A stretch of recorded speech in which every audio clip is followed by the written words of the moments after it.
A vida moderna em Portugal está cheia de tarefas intermináveis, sendo que, atualmente, muitos portugueses enfrentam uma degradação contínua da sua qualidade de vida. Em face dos elevados preços do mercado imobiliário, os portugueses estão cada vez mais a ser empurrados para as periferias dos grandes centros urbanos. Por causa disso, gastam muito tempo em deslocações para o trabalho, cumprindo pelo menos 8 horas diárias a trabalhar. De seguida, regressam a casa apenas para lidar com mais responsabilidades. Fazer compras, limpar a casa, cozinhar e ajudar a família com o que for necessário. É por isso cada vez mais complicado para muitos portugueses encontrar tempo para relaxar com amigos e família ou simplesmente ter uma boa noite de sono. No entanto, apesar disto tudo, Portugal parece continuar a enfrentar um problema de produtividade que todos concordam que deve ser combatido. Esse problema é amplamente reconhecido por economistas e especialistas na comunicação social portuguesa e afeta vários aspectos da economia do país.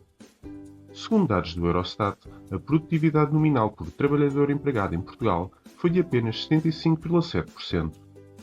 Este é um dos valores mais baixos de todos os países da União Europeia. Apesar do aumento da produtividade poder vir a ser no futuro uma boa notícia para as empresas e para os patrões, ela pode não ser necessariamente positiva para os trabalhadores portugueses, em face à cultura laboral existente em Portugal. A tecnologia facilitou a vida de todos os cidadãos, mas também tornou mais fácil os contactos laborais fora do horário de trabalho. Em consequência disso, alguns empregadores estão a pedir mais horas extra não pagas, reduzindo a quantidade de tempo livre de qualidade aos trabalhadores. Um trabalhador normal apenas consegue estar realmente concentrado nas suas tarefas durante algumas horas por dia. Em Portugal, tentar otimizar esse tempo para fazer mais coisas e ser mais produtivo provavelmente só resultará em mais trabalho a ser atribuído no futuro. Esse cenário de aumento de produtividade seria ótimo para as empresas, mas não triplicaria automaticamente os salários dos trabalhadores.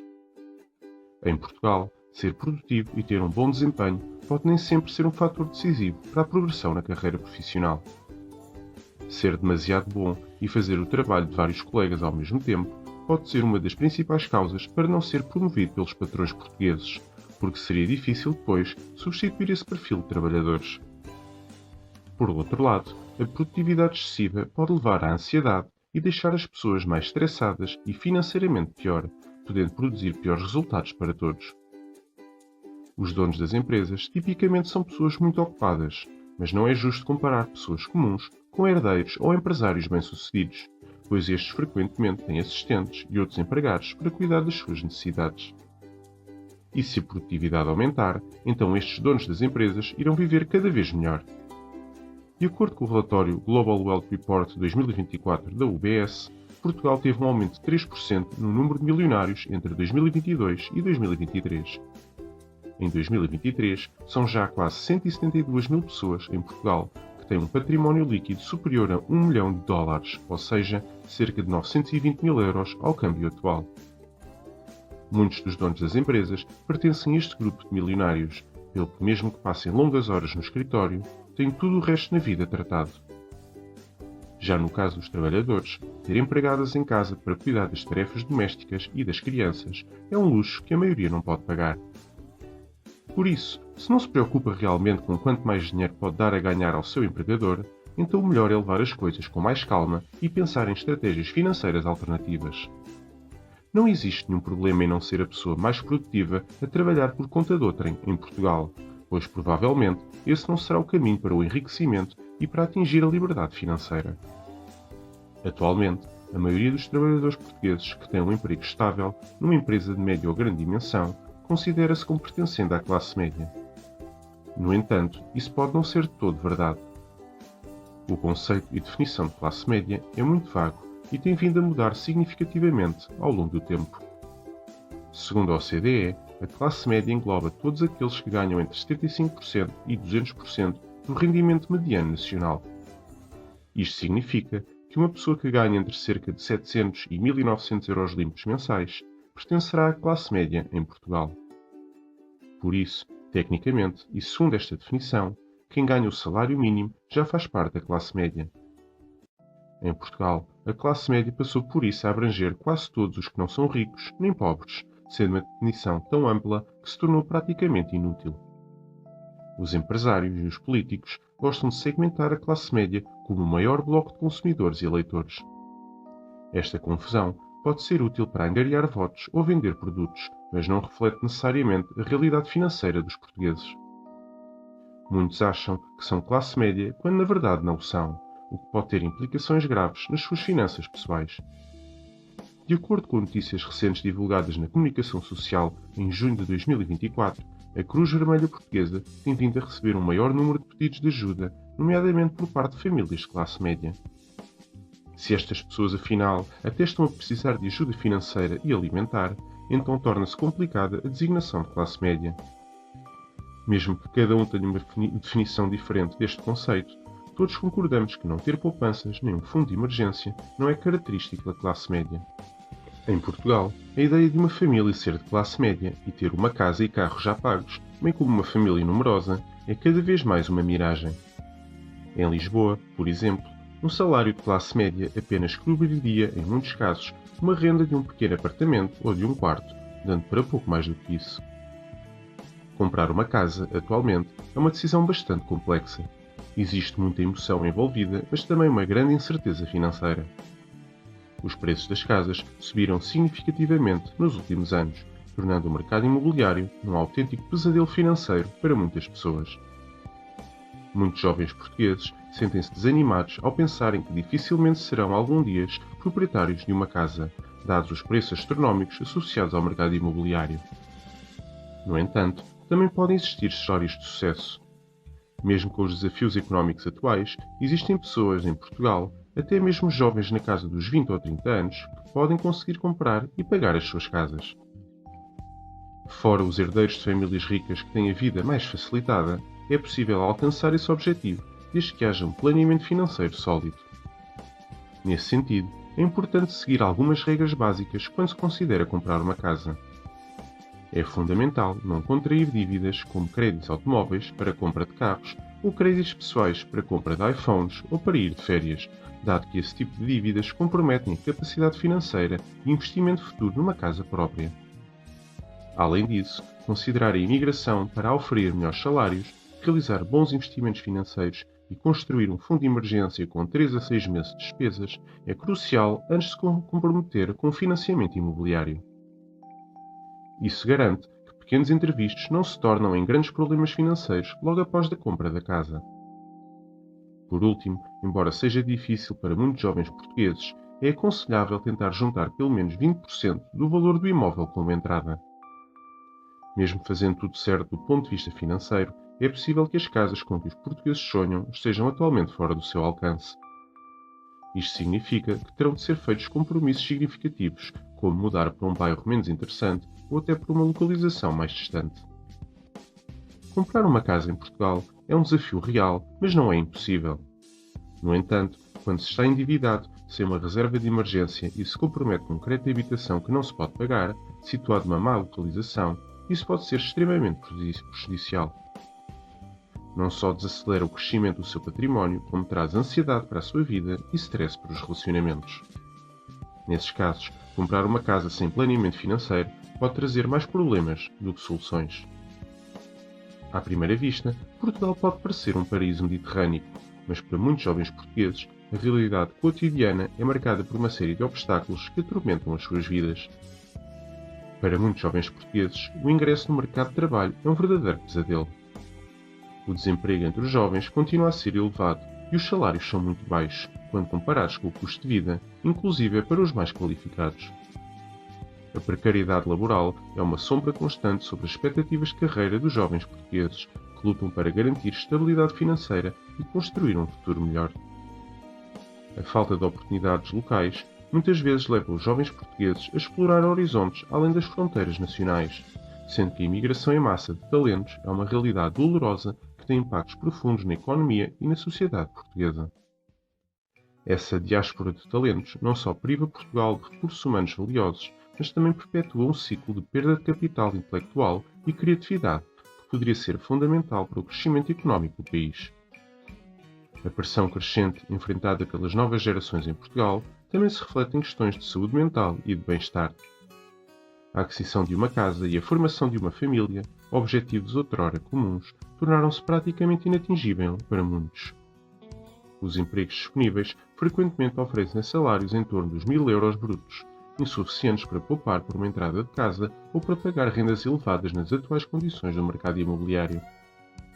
Diante dessa realidade, os jovens portugueses deparam-se com uma escolha difícil: permanecer indefinidamente na casa dos pais ou emigrar em busca de melhores condições de vida.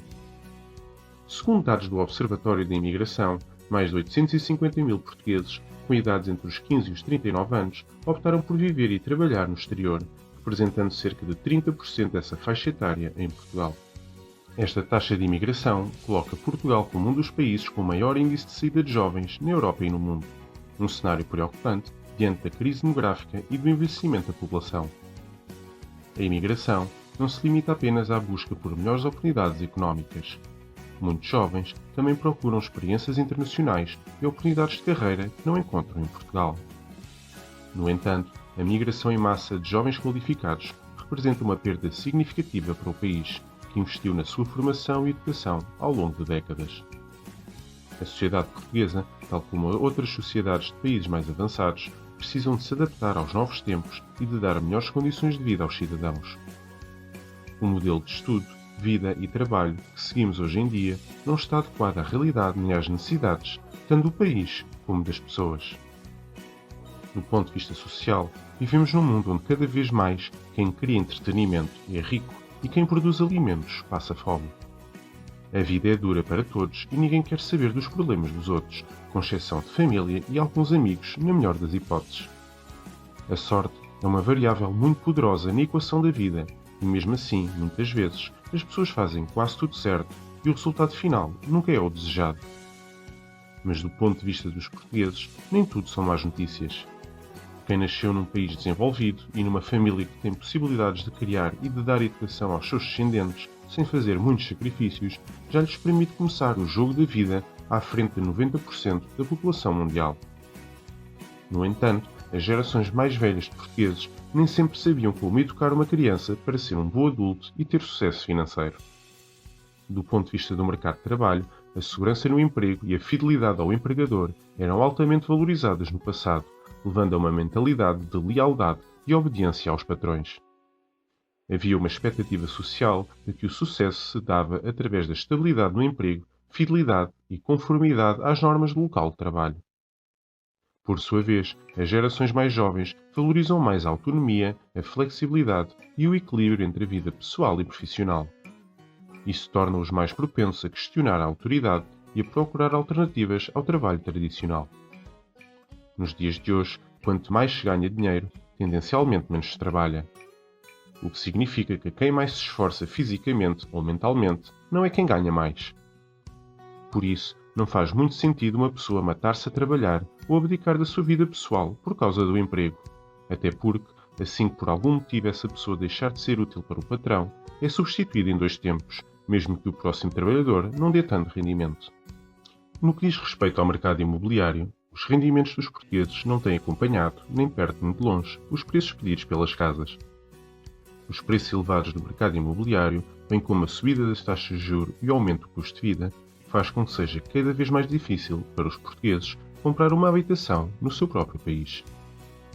Infelizmente para as famílias portuguesas com menos recursos financeiros, também não há boas notícias para quem pretende arrendar uma casa.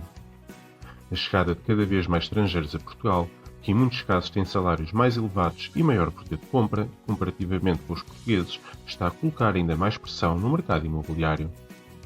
A entrada de estrangeiros endinheirados tem vindo a aumentar nos últimos anos, ao abrigo de vários modelos de autorização de residência previstos na legislação portuguesa. A possibilidade de trabalhar a partir de qualquer lugar do planeta tem atraído vários estrangeiros para Portugal, sendo que os nómadas digitais e estrangeiros que conseguem trabalhar remotamente disputam as poucas casas que existem nos grandes centros urbanos portugueses. Os estrangeiros, com elevada capacidade financeira, entraram em Portugal, por exemplo, através do regime de residentes não habituais, mas também ao abrigo de outros modelos de autorização de residência. Verifica-se atualmente que em várias zonas do país, como por exemplo nas zonas mais centrais de Lisboa e do Porto, o principal motor da procura no arrendamento é a vinda do exterior. A chegada de pessoas para um determinado país, sem que exista oferta de casas disponíveis onde as mesmas possam morar, tende a causar um aumento ainda maior do preço das casas, sendo que esta é uma realidade que está a provocar polémica noutros países e cidades europeias, como por exemplo em Barcelona. De acordo com notícias divulgadas na comunicação social, em Barcelona, cidade espanhola do país vizinho de Portugal, tem existido alguma insatisfação por parte dos residentes da cidade em relação à presença de turistas e de nómadas digitais, devido ao aumento do custo das rendas e dos preços do imobiliário. O aumento da população de nómadas digitais é apontado pelos residentes de Barcelona como um dos principais fatores que está a fazer disparar o preço das rendas das casas na cidade e que obriga os residentes a abandonar os bairros onde vivem, tendo de procurar alternativas mais baratas. Em Portugal, a chegada dos nómadas digitais tem sido bem acolhida nos últimos anos, de forma a promover a economia do país. Algumas prioridades desenvolvidas por alguns concelhos portugueses têm sido a promoção de incentivos para o estabelecimento de novos negócios e a criação de mais postos de trabalho, bem como a disponibilização de espaços que podem ser usados por nómadas digitais e outros profissionais que trabalhem remotamente. O objetivo deste tipo de iniciativas em Portugal é o de possibilitar que nómadas digitais e empreendedores possam ter um espaço disponível para a criação e partilha de ideias. A vinda de estrangeiros ricos para Portugal fará cada vez mais com que os portugueses proprietários de casas prefiram vender e arrendar as suas casas a estrangeiros, nómadas digitais e trabalhadores remotos, devido ao facto de terem um maior poder de compra do que as famílias portuguesas. A população estrangeira residente em Portugal voltou a aumentar em 2022 pelo 7º ano consecutivo. De acordo com dados da Purdata, cerca de 23% da população no Algarve já é estrangeira, seguida da Grande Lisboa, em que os estrangeiros representam cerca de 15% da população residente. No entanto, segundo informações divulgadas há uns meses na comunicação social, o fenómeno dos nómadas digitais poderá estar a desaparecer da cidade de Lisboa. Segundo os dados da Nomad List, o número de nómadas digitais na capital portuguesa tem vindo a diminuir, devido ao aumento dos preços das casas e à falta de habitação disponível, entre outras razões. Apesar de continuar a ser um dos locais mais procurados pelos estrangeiros, Lisboa tem sofrido um enorme aumento dos preços das rendas das casas e do custo de vida.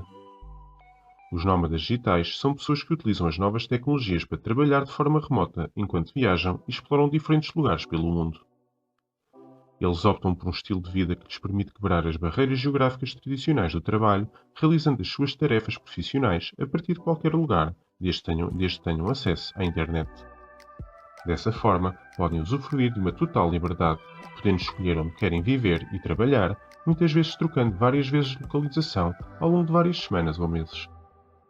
Os nómadas digitais geralmente têm competências profissionais e funções que podem ser executadas remotamente, nomeadamente ligadas às tecnologias de informação, tais como programação, design gráfico, marketing digital ou consultoria. Para além disso, com a crescente aceitação do teletrabalho por muitas empresas, vários profissionais de outras áreas estão também a começar a adotar esse estilo de vida. O facto de estarem constantemente a mudar de local de residência permite aos nómadas digitais aprender sobre novas culturas, idiomas e experiências enquanto mantêm o equilíbrio entre a vida pessoal e profissional. No entanto, esse estilo de vida pode levar a uma sensação de desconexão com as comunidades locais dos sítios onde se encontram a residir, visto não terem raízes familiares nessas zonas. Para muitos nómadas digitais, a integração nos locais onde se encontram a residir é por isso muito importante.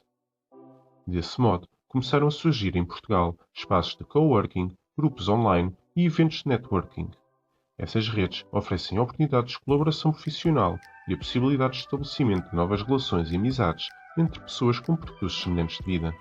Em Portugal, os nómadas digitais podem estar a ter um impacto na gentrificação de certas zonas residenciais.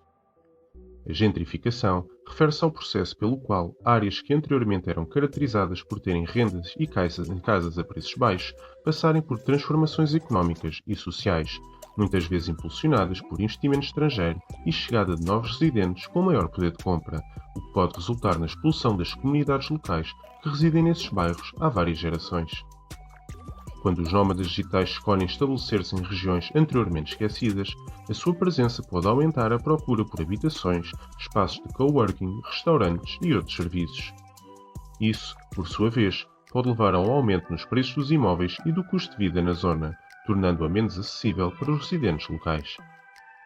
A razão por detrás desse aumento nos preços das casas está ligada à lei básica da oferta e da procura. Quando os nómadas digitais se mudam em grande quantidade para uma determinada área, provocam um aumento na procura por habitação temporária ou de curto prazo, como os alojamentos locais e Airbnbs, que se tornam num negócio bem mais rentável do que o arrendamento de longo prazo a residentes locais com baixo poder de compra. No entanto, quando os nómadas digitais se fartam e decidem abandonar o local onde se encontram a residir, seja por razões profissionais, pessoais ou devido ao desejo de explorar novos destinos, a procura por habitação e serviços na zona volta a diminuir. Em Portugal, os nómadas digitais e os estrangeiros continuam a chegar em força e os preços das casas em Portugal não param de aumentar, levando ao descontrole do mercado de arrendamento e ao desespero de vários estudantes universitários.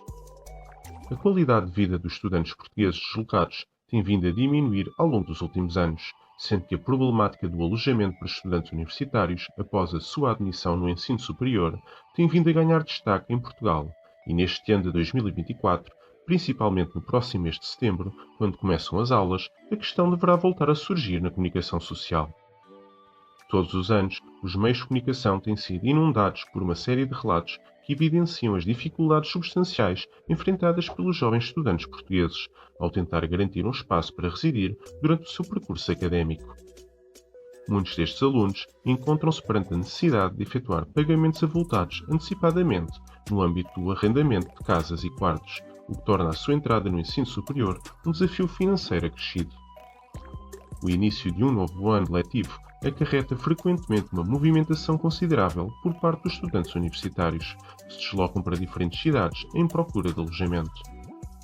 Esta tarefa, que já foi em tempos uma mera formalidade, transformou-se num processo cada vez mais complexo e difícil nos anos mais recentes.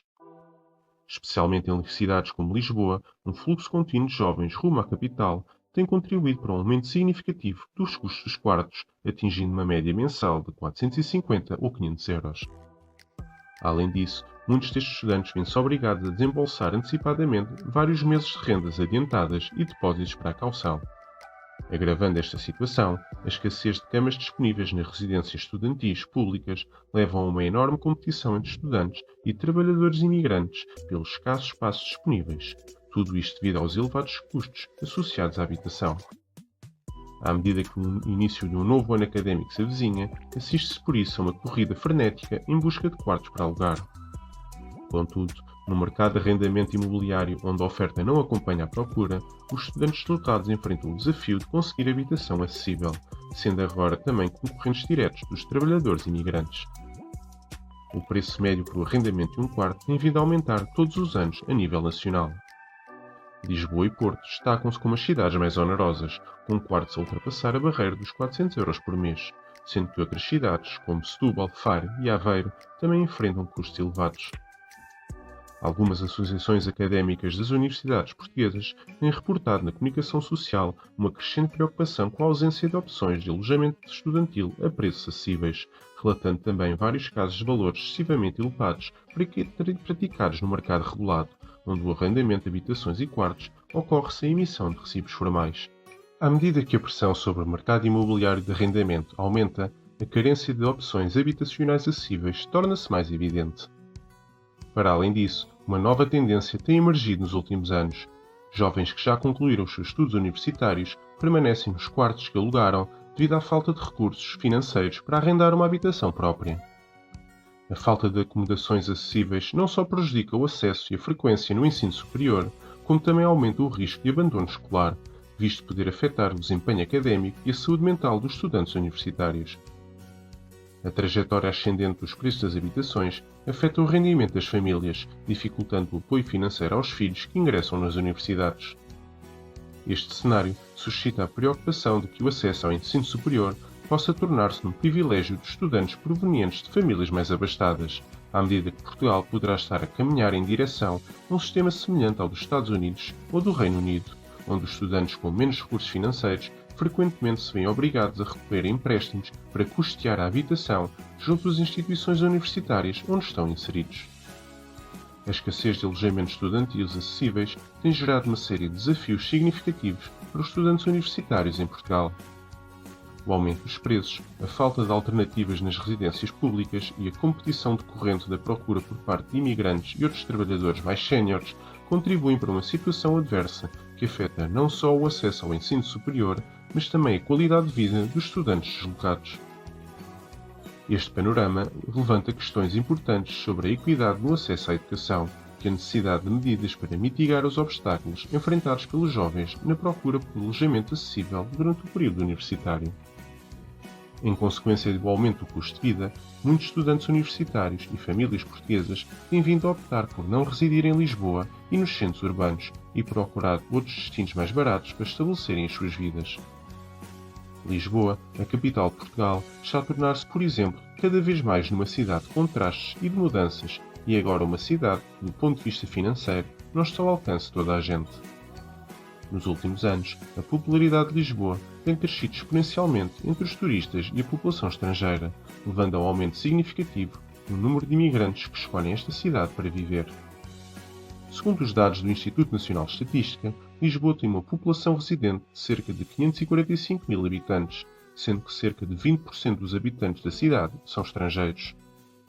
Lisboa é considerada uma das melhores cidades para se viver, especialmente para os nómadas digitais, empresários e estrangeiros ricos. Para muitos estrangeiros endinheirados, Lisboa é uma cidade relativamente barata, quando comparada com outras cidades europeias. Lisboa tem boa localização geográfica, tendo miradores que proporcionam vistas panorâmicas deslumbrantes. Os diversos parques e jardins, como o Parque Eduardo VII ou o Jardim da Estrela, oferecem áreas verdes relaxantes para os residentes e para os turistas usufruírem.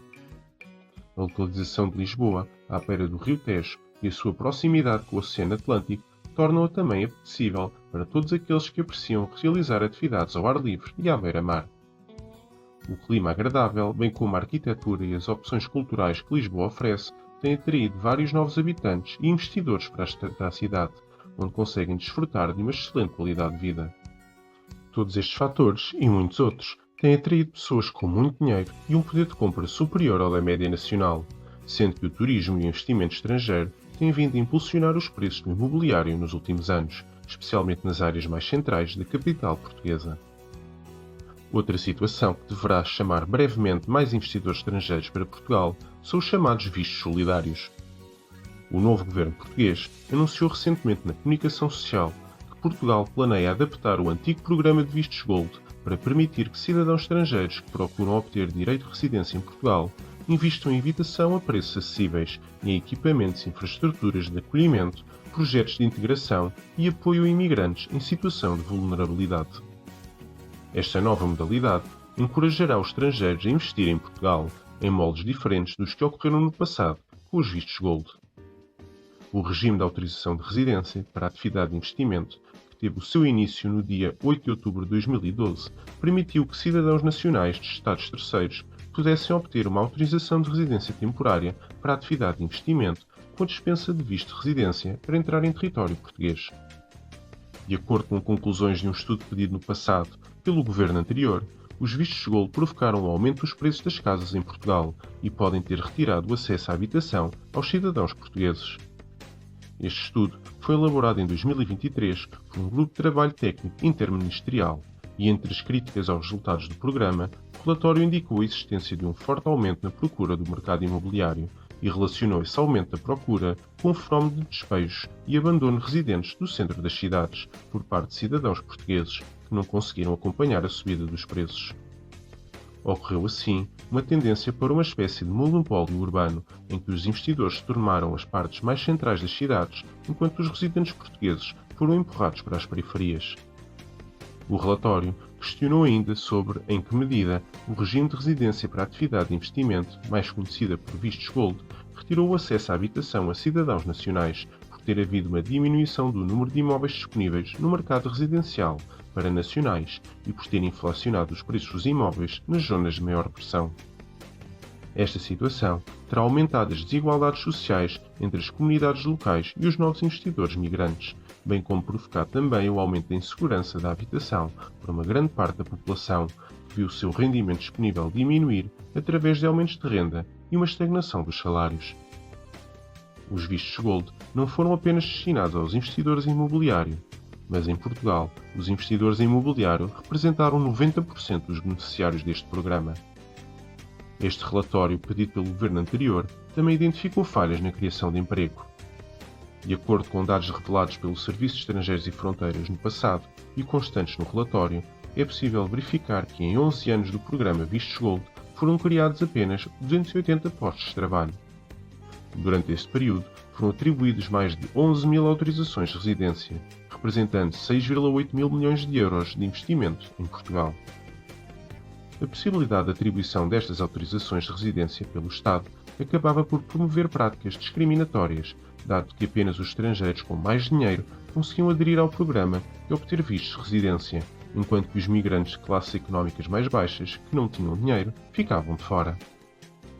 A atribuição de vistos de residência a cidadãos fora da União Europeia foi sempre uma questão que provocou muita polémica na sociedade portuguesa. Por um lado, muitos investidores e promotores do setor imobiliário, associações de hotelaria e do turismo e proprietários de casas falavam nas vantagens para a economia portuguesa por parte do investimento estrangeiro criado pelos vistos Gold. Por outro lado, várias associações e famílias portuguesas, com menores rendimentos, argumentavam que o programa provocava o aumento do preço das casas e restringia o acesso ao mercado de habitação. O investimento imobiliário feito por vistos Gold e realizado para a obtenção de autorizações de residência para a atividade de investimento correspondeu na última década apenas a cerca de 3,5% do montante total dos negócios realizados no setor imobiliário residencial português. Mesmo sem os vistos Gold, os estrangeiros continuam a investir e a comprar imobiliário em Portugal. Existem várias razões que justificam o facto de Portugal atrair cada vez mais estrangeiros para comprar casa. Para os estrangeiros, os preços das casas em Portugal continuam a não ser elevados e continua, por isso, a existir uma elevada procura de casas para comprar e arrendar no nosso país. A qualidade de vida, a possibilidade de trabalhar remotamente a partir de qualquer lugar, bem como o facto de Portugal ser considerado um dos países mais seguros do mundo, tem atraído cada vez mais estrangeiros para viver em Portugal.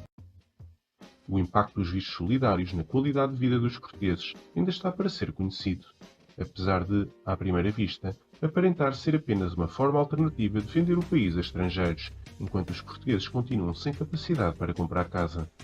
Será, no entanto, de verificar se, em vez de comprarem casas de luxo, como ocorria antigamente com o programa dos vistos Gold, os novos investidores estrangeiros vão decidir agora comprar casas com pouca qualidade no âmbito do novo programa dos vistos solidários, mas onde possam meter 10 ou 15 pessoas a partilhar apartamentos e a pagar rendas baixas, obtendo assim lucros enormes e deixando assim a parte solidária da coisa na gaveta.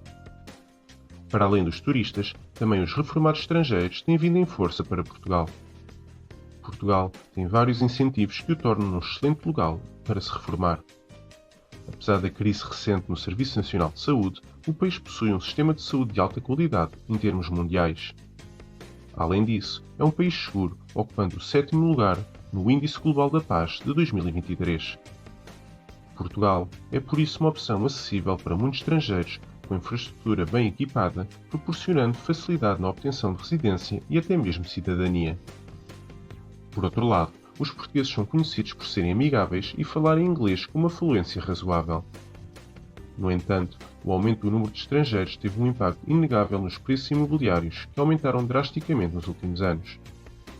Apesar disso, os preços dos imóveis em Portugal ainda são mais baixos do que em vários outros países, como por exemplo nos Estados Unidos da América.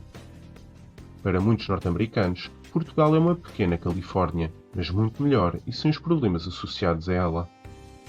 Tal como a Califórnia, Portugal tem um dos melhores climas do mundo, uma das melhores gastronomias do mundo, uma quantidade enorme de praias de grande qualidade, para além de centros urbanos cosmopolitas, serras e montanhas. Em Portugal, as pessoas são dependentes do carro em muitos casos, tal como nos Estados Unidos da América. No entanto, Portugal é um país muito mais pequeno, pelo que, ao contrário do que sucede nos Estados Unidos, não é necessário passar várias horas a conduzir por dia só para chegar a outra cidade do mesmo país. Apesar do aumento da pobreza em Portugal nos últimos anos, o número de sem-abrigos é substancialmente inferior ao que existe nos Estados Unidos. O sistema de saúde em Portugal é de elevada qualidade e é muito mais acessível do que nos Estados Unidos e em vários outros países do mundo, sendo que o custo de vida é muito mais baixo. Por isso, para quem traz reformas estrangeiras ou trabalha remotamente para países mais ricos, Portugal é de facto um excelente país para viver. No entanto, a realidade para muitas famílias portuguesas é bem diferente. Os portugueses que vivem sozinhos ou que pertencem a famílias da chamada classe média e baixa não conseguem competir com estrangeiros ricos ou com grandes grupos de imigrantes e famílias muito alargadas que dividem as despesas e habitam numa mesma casa. A única esperança é deixar o centro dos principais centros urbanos para os estrangeiros e os portugueses mudarem-se para as periferias mais longínquas. No entanto, continua a existir atualmente uma obsessão de muitos empresários em estar em Lisboa e a obrigar os seus colaboradores a trabalhar presencialmente em Lisboa, sendo que muitas vezes até têm escritórios fachada noutras regiões. Muitas empresas em Portugal são centros de elevada concentração de pessoas em zonas junto ao rio e ao mar, onde já existe pouca oferta habitacional disponível e onde não é possível construir para acudir a todas as necessidades. Atualmente, em Portugal, os transportes públicos das grandes cidades trazem magotes de trabalhadores mal pagos das redondezas, onde vivem em habitações precárias e casas partilhadas, para trabalhar em empresas situadas nos grandes centros urbanos, enquanto são mal pagos e não reclamam. Por outro lado, esta concentração de empresas e trabalhadores nos principais centros urbanos deixa os sítios fora das cidades sem grandes oportunidades profissionais e obriga a existir um reforço da rede de transportes que não existiu e que, a existir, tem de ser paga com os impostos de todos. Entretanto, está o resto do país a contribuir para que os turistas possam escolher entre metro, Uber, táxi, elétrico e autocarro, enquanto na maioria dos territórios português existe uma dependência absoluta do carro próprio para ir para qualquer lado, e nem as capitais de distrito estão ligadas por um serviço de comboio. Perante este cenário, muitos portugueses optam por fazer a sua vida longe de Portugal. Entre ir viver a 5 horas de distância de avião da família e viver a 5 horas de distância de carro dentro do próprio país, muitos portugueses chegam à conclusão que conseguem melhores salários e condições de vida no estrangeiro. Entre ser indesejado em Portugal, a oferir baixos salários e pagar rendas elevadas, muitos portugueses preferem, nas mesmas circunstâncias, serem indesejados no estrangeiro, mas ao menos receberem salários mais elevados que lhes possam permitir poupar mais dinheiro todos os meses e ficar mais próximos de atingir uma boa qualidade de vida e a liberdade financeira.